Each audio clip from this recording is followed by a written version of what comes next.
नमस्कार, मैं वीरेंद्र मोहर।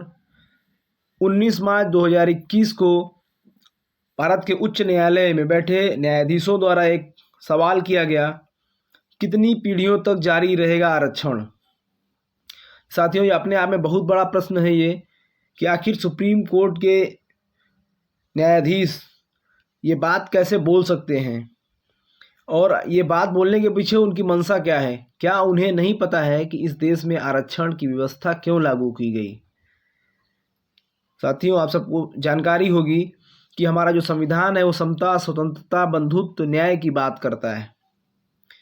लेकिन इस देश में एक ऐसी व्यवस्था थी, उसके ठीक संविधान के ठीक विपरीत, जो लोगों के साथ असमानता का व्यवहार होता था, लोगों के साथ जाति के आधार पर भेदभाव होता था, लोगों को पशुवत जीवन जीने को मजबूर किया जाता था।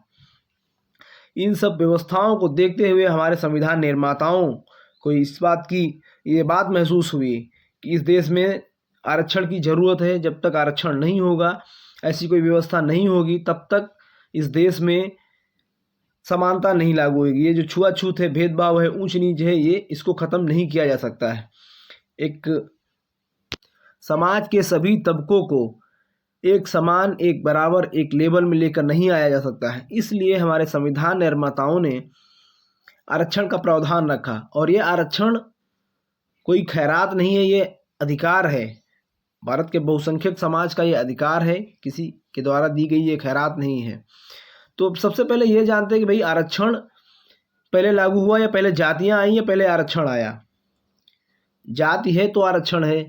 जिस दिन जाति खत्म हो जाएगी, आरक्षण अपने आप खत्म हो जाएगा।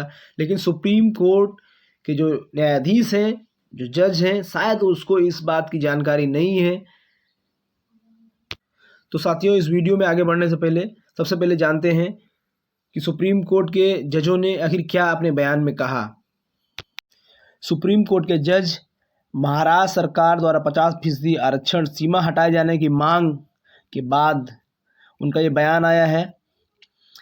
सुप्रीम कोर्ट के जज कहते हैं कि यह फैसला अब व्यवहारिक नहीं रहा है। शीर्ष अदालत ने सवाल किया कि नौकरियों और शिक्षा में आखिर कितनी पीढ़ियों तक आरक्षण जारी रहेगा। मतलब उनको ये लगता है कि आरक्षण 70 वर्ष हो गए हैं, तो अब आरक्षण को समाप्त कर देना चाहिए। लेकिन सबसे पहले मैं ये जानना चाहता हूँ कि जो ये बात बोल रहे हैं, यानी उच्च न्यायालय के जज, उच्च न्यायालय के न्यायाधीश इस बात को बोल रहे हैं। सबसे पहले देखते हैं कि उच्च न्यायालय में आरक्षण की क्या व्यवस्था है। उच्च न्यायालय में जो जजों की संख्या है और जो उनकी नियुक्तियां हैं वो किस प्रकार से होती हैं, सबसे पहले ये देखते हैं। न्यायाधीशों की नियुक्ति वंशवाद और जातिवाद से ग्रसित है, कोई इसका मापदंड नहीं है। जजों की जो नियुक्तियां हैं, साथियों, 4/7/2019 की एक रिपोर्ट के अनुसार इलाहाबाद हाई कोर्ट के जस्टिस रंगनाथ पांडे ने हाई कोर्ट और सुप्रीम कोर्ट में जजों की नियुक्तियों पर गंभीर सवाल उठाते हुए प्रधानमंत्री नरेंद्र मोदी को पत्र लिखा। जस्टिस पांडे ने कहा कि न्यायाधीशों की नियुक्तियों के लिए कोई निश्चित मापदंड नहीं है। प्रचलित कसौटी केवल परिवारवाद और जातिवाद से ग्रसित है। न्यायपालिका की गरिमा को बरकरार रखने के लिए सख्त फैसला लेना जरूरी है। उन्होंने पत्र में लिखा, न्यायपालिका दुर्भाग्यवश वंशवाद और जातिवाद से ग्रसित है।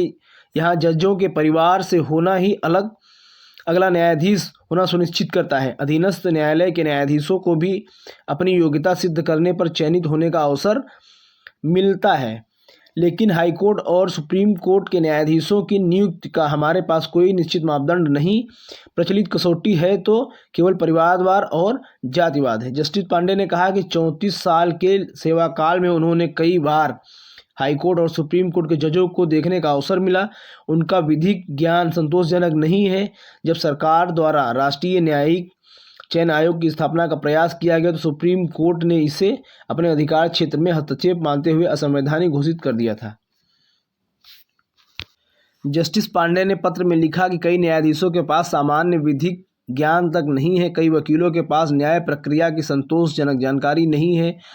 कॉलेजियम के सदस्यों के पसंदीदा होने की योग्यता के आधार पर न्यायाधीश नियुक्त किए जाते हैं। यह स्थिति बेहद दुर्भाग्यपूर्ण है।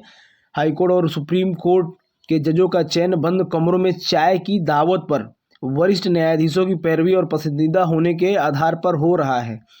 इस प्रक्रिया में गोपनीयता का ध्यान रखा जाता है। प्रक्रिया को गुप्त रखने की परंपरा पारदर्शिता के सिद्धांत को झूठा करने जैसी है। चिट्ठी में आगे लिखा है, जब आपकी सरकार राष्ट्रीय न्यायिक चयन आयोग की स्थापित करने का प्रयास किया था, तब न्यायपालिका में पारदर्शिता के प्रति आशा जगी थी, परंतु सर्वोच्च न्यायालय ने इसे असंवैधानिक घोषित कर न्यायिक चयन आयोग के स्थापित होने के साथ ही न्यायाधीशों को अपने पारिवारिक सदस्यों की नियुक्ति करने में बाधा आने की संभावना बलवती होती जा रही थी।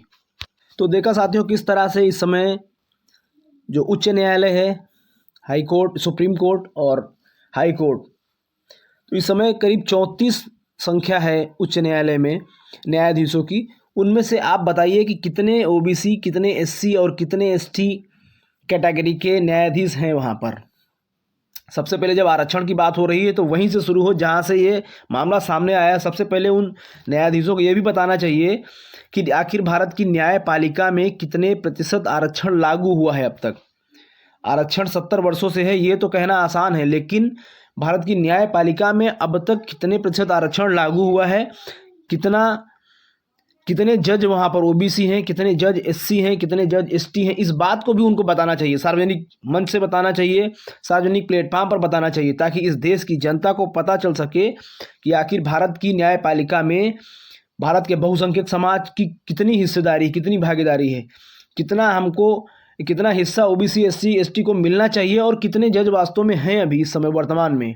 इस बात को भी उन न्यायाधीश में बैठे जजों को बताना चाहिए। और इसके साथ साथ उनको ये भी बताना चाहिए कि जो भारत में वर्तमान सरकार है, इस सरकारों में कितनी भागीदारी है, कितना प्रतिशत आरक्षण वहाँ पर लागू है। भारत सरकार कैबिनेट मंत्रियों की सूची देख लेते हैं।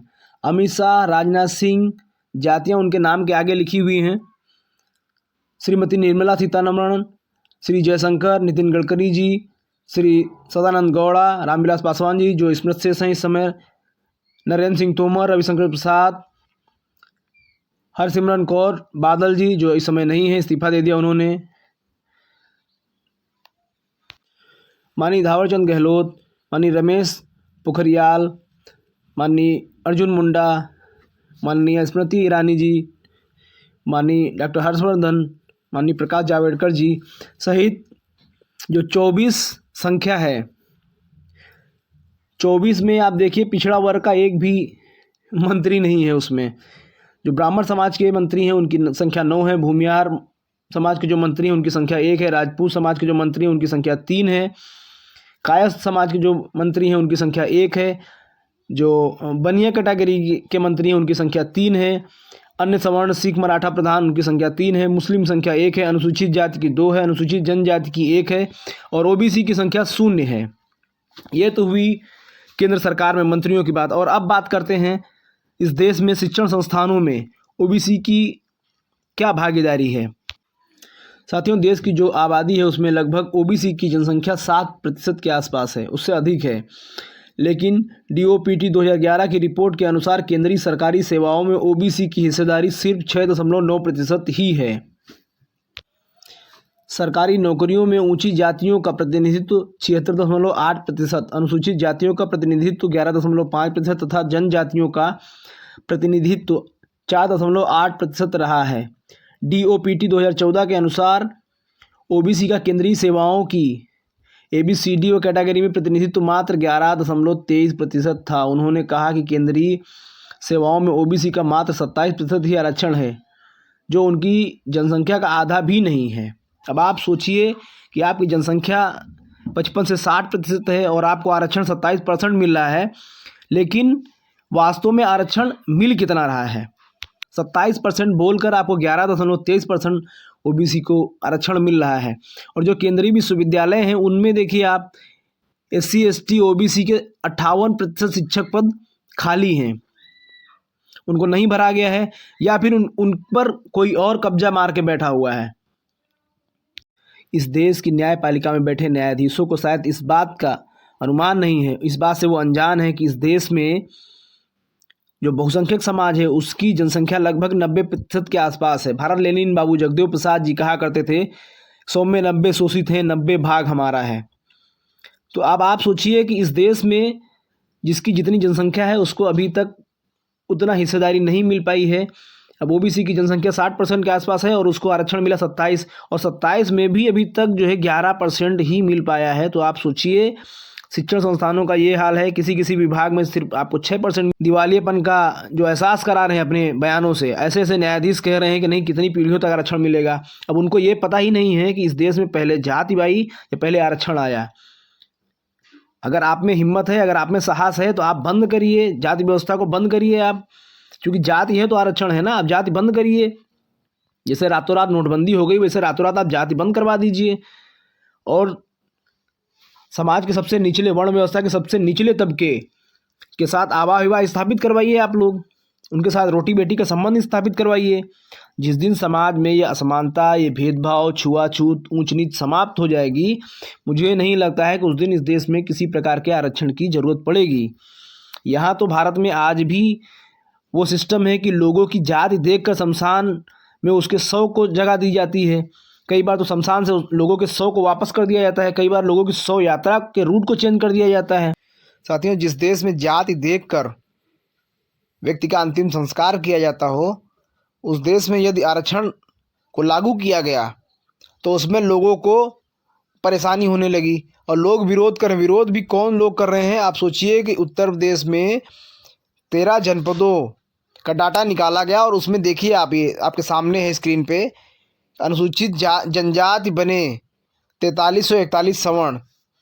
अब सोचिए आप, मात्र ये 13 जिलों की खोज है, वो भी निष्पक्ष रूप से ये नहीं होगी, एक विभाग की है ये। अगर पूरे भारत में अगर निष्पक्ष रूप से जांच हो जाए कि किस विभाग में कितने लोग हैं, तो मैं दावे के साथ कह सकता हूं कि 90% नौकरियां उनके पास है जिनकी जनसंख्या 10% भी नहीं है। 90% हिस्सेमारी वो कर रहे हैं। और जिनकी जनसंख्या भारत में 90% के आसपास है, नौकरियों में उनको 10% भी उनकी हिस्सेदारी नहीं होगी। यदि निष्पक्ष रूप से जांच कर दी है तो कितने लोग ऐसे हैं जो ओबीसी, SC, ST बन करके और नौकरी कर रहे हैं, उसका आंकड़ा आपके सामने है। देखिए आप, ये उत्तर प्रदेश के मात्र एक विभाग का आंकड़ा है और इसमें मात्र 13 जनपदों का है। तो ये सारी व्यवस्थाएं हैं। आरक्षण एक तरफ बैकडोर से अपनी जाति बदलकर, अपना नाम बदलकर, अपना टाइटल बदलकर लोग आरक्षण का लाभ भी उठा रहे हैं और दूसरी तरफ आरक्षण को भला बुरा भी कह रहे हैं लोग। तो मैं तो फिर एक बार पुनः आप सबके माध्यम से मैं मांग करता हूं कि भाई, सबसे पहले जाति आई है, उसके बाद आरक्षण आया है, तो आप लोग जाति को ख़त्म करवाइए। और जाति ख़त्म करवाने का एक सबसे अच्छा तरीका है कि जो तथाकथित उच्च वर्ग के लोग हैं, वो तथाकथित निम्न वर्ग के लोगों के साथ आवाह विवाह, रोटी बेटी का संबंध स्थापित करें। मुझे लगता है कि ऐसा करने से धीरे धीरे ये सब सामाजिक जो भेदभाव हैं, कुरीतियां हैं, असमानता है समाज में, जो छुआछूत है, ये सब अपने आप समाप्त हो जाएगी। और जिस दिन ये असमानता इस देश से समाप्त हो गई, उस दिन इस देश में किसी भी प्रकार के आरक्षण की ज़रूरत नहीं पड़ेगी। साथियों, आप लोगों ने वीडियो को ध्यान से सुना, इसके लिए बहुत बहुत साधुवाद, धन्यवाद। और अगर वीडियो आपको अच्छा लगा हो तो लाइक, कमेंट, शेयर जरूर, और हमारे यूट्यूब चैनल को सब्सक्राइब करें। जय भारत, जय संविधान।